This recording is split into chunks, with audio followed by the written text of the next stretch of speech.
ذہن کا میدان جنگ باب نمبر 6 ذہن کو باندھنے والی روحیں۔ کسی بات کی فکر نہ کرو بلکہ ہر ایک بات میں تمہاری درخواستیں دعا اور منت کے وسیلہ سے شکر گزاری کے ساتھ خدا کے سامنے پیش کی جائیں تو خدا کا اطمینان جو سمجھ سے بالکل باہر ہے تمہارے دلوں اور خیالوں کو مسیح یسوع میں محفوظ رکھے گا۔ پولس رسول کا خط فلپیوں کے نام اس کا 4 باب 6 سے 7 آیت میں ہم یہ حوالہ دیکھ سکتے ہیں۔ خدا کے ساتھ چلنے میں ایک دفعہ میں ایسے مقام پر پہنچی جہاں مجھے ان چیزوں پر جن پر میں پہلے سے ایمان رکھتی تھی ایمان رکھنا مشکل لگنے لگا۔ مجھے سمجھ نہیں آ رہی تھی کہ میرے ساتھ کیا ہو رہا ہے۔ نتیجے کے طور پر میں زیادہ الجھتی گئی۔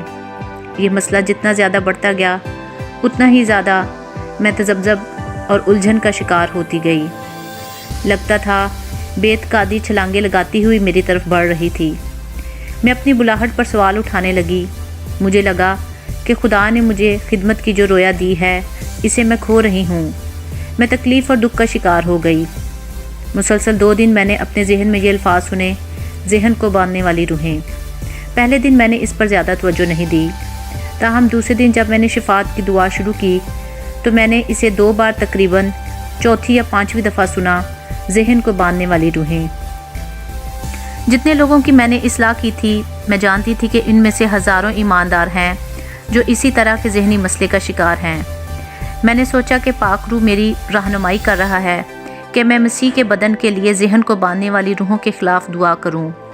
لہٰذا میں نے دعا شروع کی اور ذہن کو باندھنے والی روحوں کے خلاف یسوع کے نام میں کھڑی ہوئی۔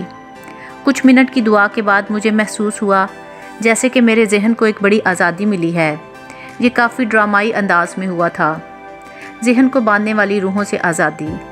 خدا نے جتنی بھی رہائیاں مجھے دیں وہ سب آہستہ آہستہ ہوئیں اور خدا کے کلام پر ایمان رکھنے اور اس کا اقرار کرنے سے آئیں۔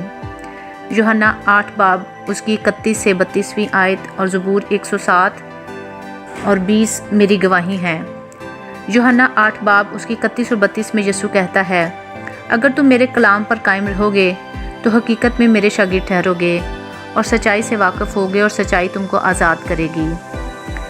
زبور 107 اور 20 خدا کے بارے میں کہتا ہے، وہ اپنا کلام نازل فرما کر ان کو شفا دیتا ہے اور ان کو ان کی ہلاکت سے رہائی بخشتا ہے۔ لیکن اس دفعہ فوری طور پر ہی مجھے معلوم ہو گیا کہ میرے ذہن میں کوئی تبدیلی آئی ہے۔ لمحوں میں دوبارہ ان چیزوں پر ایمان رکھ سکتی تھی جن کے بارے میں دعا سے پہلے جدوجہد کر رہی تھی۔ میں آپ کو ایک مثال دیتی ہوں۔ ذہن کو باندھنے والی بدروحوں کے حملہ سے پہلے میرا ایمان تھا کہ خدا کے کلام کے مطابق یہ حقیقت ہے، لیکن میں فینٹن میسوری کی خاتون ہوں جسے کوئی نہیں جانتا۔ بدروہیں میری زندگی یا خدمت میں کوئی فرق نہیں ڈالتی۔ غلطیوں 3 باب اس کی 28ویں آیت، جب خدا تیار ہوگا تو میرے لیے دروازے کھولے گا جنہیں کوئی بند نہیں کر سکے گا۔ مکاشفہ 3 باب اس کی 8ویں آیت، اور میں ساری دنیا میں وہ عملی اور رہائی دینے والے پیغامات پہنچاؤں گی جو خدا نے مجھے دیے ہیں۔ میرا ایمان تھا کہ مجھے قوموں میں ریڈیو کے ذریعے انجیل کی خوشخبری پھیلانے کا شرف حاصل ہوگا۔ میں جانتی تھی کہ خدا کے کلام کے مطابق خدا کمزور اور بیوقوفوں کو چن لیتا ہے کہ عقل مندوں کو شرمندہ کرے۔ پہلا کرنتھیوں اس کا 1 باب 27ویں آیت، میرا ایمان تھا کہ خدا مجھے بیماروں کو شفا دینے کے لیے کیسے کیسے استعمال کرے گا۔ میرا ایمان تھا کہ ہمارے بچے خدمت کے لیے ہوں گے۔ میں ان تمام اچھی چیزوں پر ایمان رکھتی تھی جو خدا نے میرے دل میں رکھی تھیں، تاہم جب ذہن کو باندھنے والی روحوں نے مجھ پر حملہ کیا تو میں ان پر کوئی زیادہ یقین نہیں رکھ پا رہی تھی۔ میں اس طرح کی باتیں سوچ رہی تھی، ہو سکتا ہے کہ میں نے خود ہی سب کچھ سوچ لیا ہو، میں نے اس لیے یقین کر لیا کیونکہ میں ایسا چاہتی تھی، لیکن شاید ایسا کبھی نہیں ہوگا۔ لیکن جب یہ بدروہیں چلی گئیں تو ان باتوں پر یقین کرنے کی اہلیت مجھ میں لوٹ آئی۔ یقین کرنے کا فیصلہ کریں۔ رومیو 8 باب اس کی 26ویں آیت میں لکھا ہے، اسی طرح روح بھی ہماری کمزوری میں مدد کرتا ہے، کیونکہ جس طرح سے ہم کو دعا کرنا چاہیے ہم نہیں جانتے، مگر روح خود ایسی آہیں بھر بھر کر ہماری شفاعت کرتا ہے جن کا بیان نہیں ہو سکتا۔ بطور مسیحی ہمیں یقین کرنے اور ایمان رکھنے کا فیصلہ کرنا سیکھنا ہوگا۔ خدا اکثر ہمیں ایسی باتوں کے لیے ایمان دیتا ہے جن کے ساتھ ہم اتفاق نہیں کرتے۔ ذہن سب کچھ سمجھنا چاہتا ہے، کیوں، کب اور کہاں۔ اکثر جب خدا ہمیں ان سوالوں کا جواب نہیں دیتا تو ذہن جو سمجھتا نہیں اس پر ایمان رکھنے یا یقین کرنے سے انکار کر دیتا ہے۔ اکثر ہوتا ہے کہ ایماندار اپنے دل میں کچھ جانتا ہے جس کے خلاف اس کا ذہن جنگ کرتا ہے۔ میں نے بہت پہلے فیصلہ کیا تھا کہ جو کچھ کلام کہتا ہے میں اس کا یقین کروں گی اور خدا کے عیاں کردہ کلام رائمہ پر ایمان رکھوں گی، چاہے میں انہیں نہ سمجھوں کہ کیوں، کب اور کہاں، لیکن یہ میری زندگی میں پورے ہوں گے۔ مگر یہ جنگ جو میں لڑ رہی تھی مختلف تھی۔ مجھے ذہن کو باندھنے والی روحوں نے باندھ رکھا تھا اور میں خود سے اپنے آپ کو یقین کرنے پر آمادہ نہیں کر سکتی تھی۔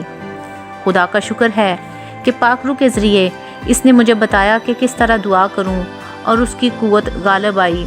حالانکہ جب میں نے دعا شروع کی تو میں جانتی نہ تھی کہ میں اپنے لیے دعا کر رہی ہوں۔ مجھے یقین ہے آپ اس وقت یہ کتاب پڑھ رہے ہیں کیونکہ آپ کو خدا یہاں تک لایا ہے۔ آپ بھی اس میدان میں مسائل کا شکار ہیں۔ اگر ایسا ہے تو میں آپ کی حوصلہ افزائی کروں گی کہ یسوع کے نام میں دعا کریں، اس کے خون کی طاقت و قدرت میں ذہن کو باندھنے والی بدروحوں کے خلاف کھڑے ہوں۔ صرف ایک دفعہ اس طرح سے دعا نہ کریں بلکہ جب بھی اس میدان میں آپ کو مسئلہ پیش آئے اسی طرح دعا کریں۔ جب ہم آگے بڑھنے کی کوشش کر رہے ہوں تو ابلیس ہمارے خلاف جلتے ہوئے تیر پھینکنے سے باز نہیں آتا۔